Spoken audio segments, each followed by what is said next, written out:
ajikane, ajitwike msalaba wake anifuate. Mtu yeyote atakaye kunifuata na ajikane, ajitwike msalaba wake anifuate. Sasa leo tunatamani tuangalie kwa kifupi nguvu ya upendo wa Mungu kwenye msalaba. Tunatamani tuangalie kwamba msalaba ni nguvu ya upendo wa Mungu. Msalaba ni nguvu ya upendo wa Mungu. Nguvu ya Mungu.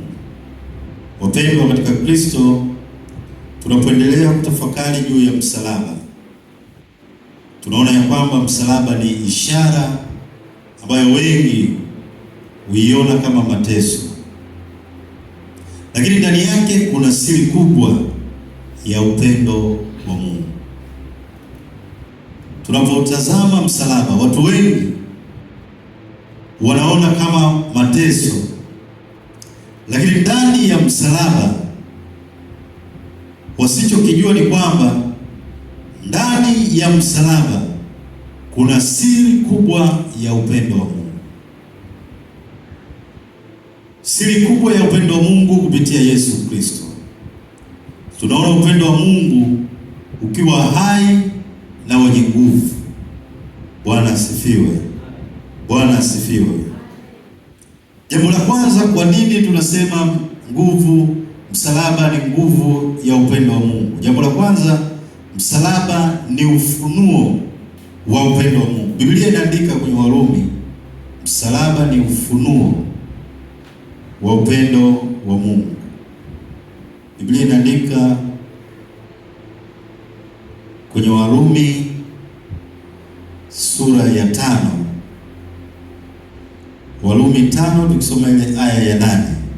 Asema Warumi 5 aya ya 8 anasema, bali Mungu aonyesha pendo lake yeye mwenyewe kwetu sisi, kwa kuwa Kristo alikufa kwa ajili yetu tulipokuwa tungali wenye dhambi.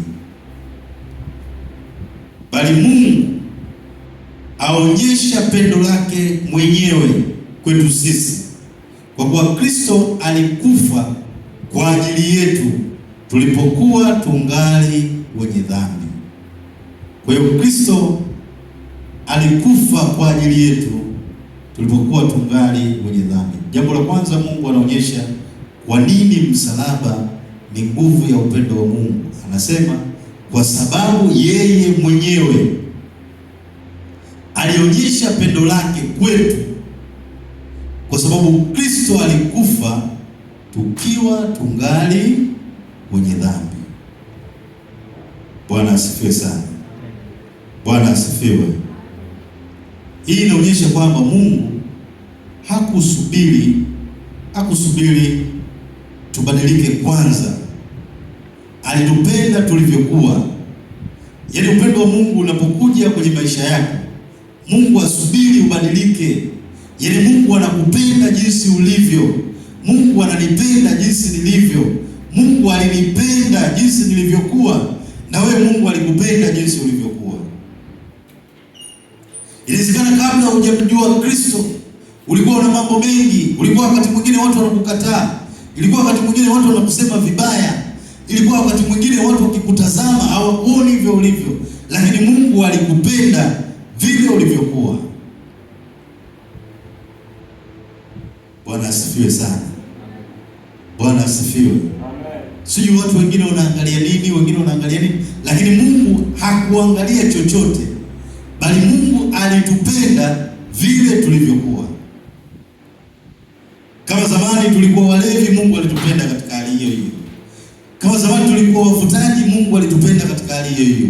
Zamani tulikuwa wazinzi, Mungu alitupenda katika hali hiyo hiyo.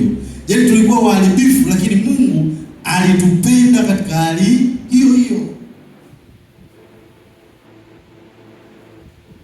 Yesu asifiwe. Yesu asifiwe. Na upendo wake sio wa kawaida, ni upendo wa kujitoa na si upendo wa masharti. Upendo wa Mungu ni upendo wa kujitoa, wala sio upendo wa masharti. Leo hii ukiangalia kwenye simu, kwenye mitandao, unakutana na watu wanasema mimi, kutana na mtu mmoja anasema, yaani mimi mtu akinipenda awe ana hela. Yaani kwanza awe ana hela. Sasa nikisha kuwa na hela nakupendea nini? Yaani wewe unanipenda mimi au utakuwa unapenda hela zangu? Bwana asifiwe. Bwana asifiwe.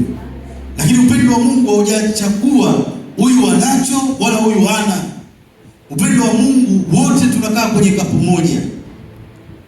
Upendo wa Mungu anatuunganisha kwenye kapu moja wote, aliye nacho na asiye nacho. Kwa hiyo msalaba unatufundisha kuwa Mungu anakupenda sasa jinsi ulivyo. Yaani hapo ulipo sasa hivi Mungu anakupenda jinsi ulivyo. Usisubiri wakati mwingine. Jambo la pili, msalaba ni nguvu ya wokovu. Kisoma ile Wakorinto ambao tumezoea kuisoma, na hata wakati tunaanza somo letu tulianza ile Wakorinto wa kwanza sura ya kwanza mstari wa 18 unaposema msalaba kwao wanaopotea ni upumbavu, bali kwetu sisi ni nguvu ya Mungu. Msalaba kwao wanaopotea ni upumbavu, bali kwetu sisi tunaokolewa ni nguvu ya Mungu. Kwa hiyo neno la msalaba ni nguvu ya Mungu wanaookolewa. Kupitia msalaba Yesu Kristo dhambi ilishindwa. Kupitia msalaba kifo kilipoteza nguvu. Mwanadamu alipata nafasi ya uzima mpya. Na hii sio hadithi jamani. Tunapozungumzia nguvu ya Mungu kupitia msalaba, hii si hadithi. Ni kitu cha kweli. Ni kitu cha kweli. Hizi ni nguvu zinazofanya kazi hadi leo. Nguvu iliyopo kwenye msalaba sio za nyakati zile. Ni kitu kinachofanya kazi hadi leo. Bwana asifiwe sana. Yesu asifiwe. Amen. Jambo la tatu, msalaba ni wito wa maisha mapya. Ndio pale ambapo tulisoma katika Luka sura ya 9 ile aya ya 23, Yesu anaposema mtu yoyote akitaka kunifuata na ajikane mwenyewe, ajitwike msalaba wake anifuate. Yesu anatufundisha kuacha ubinafsi. Yesu anatufundisha kusamehe wengine. Yesu anatufundisha kuishi maisha ya upendo na unyenyekevu. Nilisema Ukristo sio maneno tu, ni maisha ya kuishi. Yaani Ukristo sio maneno. Kuwa Mkristo sio maneno. Kuwa Mkristo ni maisha ya kuishi. Tunaishi maisha ya Ukristo. Kwa hiyo Mkristo sio maneno, bali ni maisha yanayoambatana na vitendo. Yesu asifiwe sana. Yesu asifiwe. Amen. Lakini msalaba unaleta tumaini jipya katikati ya mateso. Wakati mwingine tunapitia maumivu mbalimbali, tunapitia changamoto mbalimbali, huzuni, lakini msalaba unatukumbusha Mungu yupo hata katika mateso tunayoyapitia. Msalaba unatukumbusha Mungu yupo hata kwenye maumivu ulionayo. Msalaba unatukumbusha kuna ushindi baada ya mateso. Bwana asifiwe sana. Bwana asifiwe. Msalaba unatukumbusha kuna mwanga baada ya giza. Ni wewe na mimi kutengeneza imani yetu ili msalaba wa Kristo ufanye kazi kwenye maisha yetu. Bwana Yesu asifiwe. Bwana asifiwe.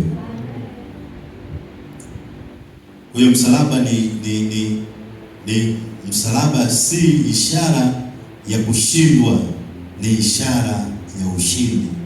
Tunapotazama msalaba tunaona ushindi. Tunapotazama msalaba tunaona upendo. Tunapotazama msalaba tunaona uzima. Tunapotazama msalaba tunaona kuinuliwa. Tunapotazama msalaba tunaona mafanikio. Lakini wewe ukiutazama msalaba kwa namna unavyoutazama, hizi nguvu ninazozungumzia hapa hauwezi kuzielewa. Bwana asifiwe. Bwana asifiwe. Mungu alibariki neno lake.